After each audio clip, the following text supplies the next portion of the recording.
ముందుగా వేదిక టీవీ ప్రేక్షకులకు స్వాగతం. వేదిక టీవీ చేపడుతున్న సర్వే ఏదైతే ఉందో ఇది కేవలం ప్రజల అభిప్రాయాలు మాత్రమే. వేదిక టీవీ అభిప్రాయం కాదు. నిజాన్ని నిర్భయంగా ప్రజలతో మాట్లాడి చర్చించడానికి వేదిక టీవీ ఎల్లప్పుడూ కృషి చేస్తుంది. ఇందులో భాగంగా ఈరోజు నల్గొండ జిల్లాలో ఉన్నటువంటి ఎన్జీ కాలేజ్ రావడం జరిగింది. మరి ఇక్కడ ఉన్నటువంటి ప్రజలతో మాట్లాడి ఇప్పుడు కాంగ్రెస్ హయాంలో రేవంత్ రెడ్డి గారి పాలన విధి విధానాలు ఎలా జరుగుతున్నాయి, మరి గతంలో కేసీఆర్ గారి పాలన విధి విధానాలు ఎలా జరిగాయి అనే విషయాన్ని వాళ్ళ అభిప్రాయం తెలుసుకునే ప్రయత్నం చేద్దాం. రిపోర్టర్ కార్తిక్ గౌడ్, వేదిక టీవీ. సార్, మీ పేరు సార్? ప్రభాకర్. ఏం చేస్తుంటారు సార్? నేను retired employee. CM Revanth Reddy గారి పాలనపై మీ అభిప్రాయం ఏంటి? పరిపాలన మంచిగా ఉంది. ఏ విధంగా అంటే ఉద్యోగాలు కల్పించడం మంచిగా ఉంది. మరి గతంలో కేసీఆర్ గారి పాలనపై మీ అభిప్రాయం ఏంటి సార్? గతంలో కేసీఆర్ పాలన అంటే అతను కూడా కొద్దిగా మంచిగా చేసింది. Thank you sir. నమస్తే సార్. నమస్తే అండి. మీ పేరు సార్? నా పేరు కొండ కృష్ణ. ఏం చేస్తుంటారు సార్? నేను degree college lecturer, guest faculty in political science. CM Revanth Reddy గారి పాలనపై మీ అభిప్రాయం ఏంటి సార్? సీఎం రేవంత్ రెడ్డి పాలన అంటే బాగానే ఉంది, పర్వాలేదు. కానీ ఇప్పుడు మా గెస్ట్ ఫ్యాకల్టీ రాష్ట్రం మొత్తానికి 2000 మంది డిగ్రీ గెస్ట్ ఫ్యాకల్టీ కొన్ని నెలలుగా మాకు జీతాలు అంతలేవు. ఇంతకుముందు కేసీఆర్ పాలనలో నెల వచ్చాయి. ఇప్పుడు మాత్రం ఒక 5 నెలల ఇంతవరకు మాకు వేతనాలు అందలేదు. అంటే ప్రజాప్రభుత్వం అని చెప్పి సరైన సమయంలో వేతనాలు ఇవ్వకుండా ఇప్పటికైనా సకాలంలో గెస్ట్ ఫ్యాకల్టీ డిగ్రీ కాలేజ్ లెక్చరర్లకు వేతనాలు అందించాల్సిందిగా కోరుతున్నాం. పాలన మంచిగానే ఉంది.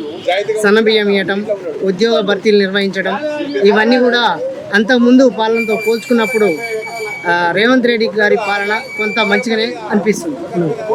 మరి గతంలో కేసీఆర్ గారి పాలనపై మీ అభిప్రాయం? గతంలో కేసీఆర్ పాలన 2014 నుండి మేము అంతకుముందు ఉస్మాన్ యూనివర్సిటీలో విద్యార్థిగా ఉన్నాం. అప్పుడు మేము కూడా ఉద్యమం చేసినాం. కానీ 2014 నుంచి 24 వరకు నోటిఫికేషన్లు ఇవ్వకుండా తెలంగాణ నిరుద్యోగులను అనగదొక్కి తెలంగాణ నిరుద్యోగులకు ఉద్యోగాలు ఇవ్వకుండా వాళ్ళ వయసు అయిపోయింది. అప్పుడు నా వయసు 29 సంవత్సరాలు. మన నోటిఫికేషన్ వచ్చేసరికి 39 సంవత్సరాలు వచ్చింది. అంటే చాలామంది నిరుద్యోగులు ఉద్యోగ అవకాశాలు కోల్పోయారు. ఒక కేసీఆర్ పాలనలో మాత్రమే 10 సంవత్సరాలు తెలంగాణ విషాదాంతం కొనసాగింది. తెలంగాణలో అన్ని వర్గాలని ఈ ఇబ్బందులకు గురి చేసిన వ్యక్తి కేసీఆర్ గారే. ఉద్యోగాలు ఇవ్వకుండా నిరుద్యోగులని, వ్యవసాయదారుల పేరు చెప్పి వ్యవసాయదారులని మోసం చేసింది కూడా ఆయనే.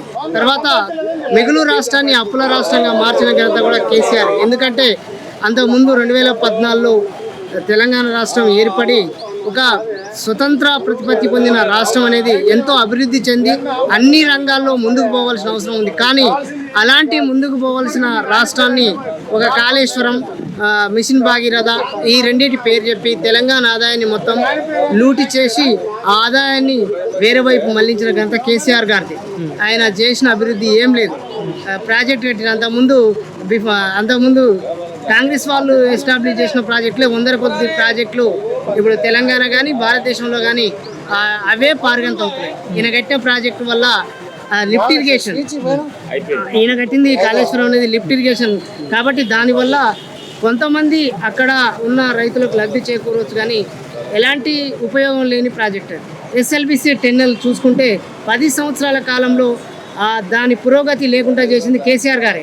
ఇప్పుడు అక్కడ ఉన్న జరిగిన ఇన్సిడెంట్, ఆ సంఘటన కూడా వీరే అంతకుముందున్న ప్రభుత్వాల వాళ్ళే బాధ్యులు. ఎస్ఎల్బిసి పూర్తి చేయకుండా దానికి బాధ్యత వహించాల్సింది కూడా గత ప్రభుత్వమే. Thank you sir. వెల్కమ్.